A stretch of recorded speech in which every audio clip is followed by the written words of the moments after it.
শুভ সকাল বন্ধুরা, তোমরা কেমন আছো? আশা করি সকলেই খুব ভালো আছো। আমি ঈশা, আমার একটি নতুন ভিডিওতে তোমাদের সকলকে জানাই অনেক অনেক ভালোবাসা। ঘুম থেকে উঠে আশিবাসি সমস্ত কাজ কমপ্লিট করে ফ্রেশ হয়ে চলে এসেছি রান্নাঘরে। চা করছি দুজনের জন্য, মা আর আমি চা খাবো, লাল চাই করছি। চাটা করে আর কাল রাতের রুটি আছে, রুটিটা গরম করে চা দিয়ে খেয়ে নেব। ছেলে ঘুম থেকে উঠে গিয়েছে, ছেলেকে খাওয়ানো হয়ে গেছে। ছেলের শরীরটা না কয়েকদিন ধরে ভালো যাচ্ছে না, তো ছেলে এখন শুয়ে আছে। তো দেখো আমি খেয়ে নিচ্ছি আর মা পাশের ঘরে খাচ্ছিল।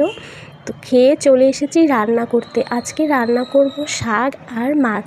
এটা কি শাক ঠিক জানি না, লাউ শাক আর কুমড়ো শাক, এই দুটোর মধ্যে না আমার গুলিয়ে যায়, বুঝতেই পারি না। তো যাই হোক, শাকগুলো কেটে নিয়েছি আর মা শাকের জন্য সবজি কাটছে।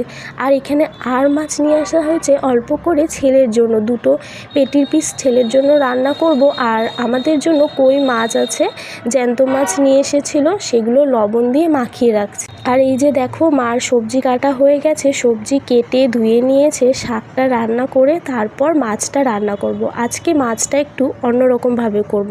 বেশিরভাগই ফুলকপি দিয়ে তারপর পাতলা করে ঝোল করা হয়, আজকে একটু মাখা মাখা করে করব পেঁয়াজ মশলা দিয়ে। আজকের ভিডিওটা এতটাই, ভালো লাগলে লাইক কমেন্ট শেয়ার করে আমার পাশে থেকো।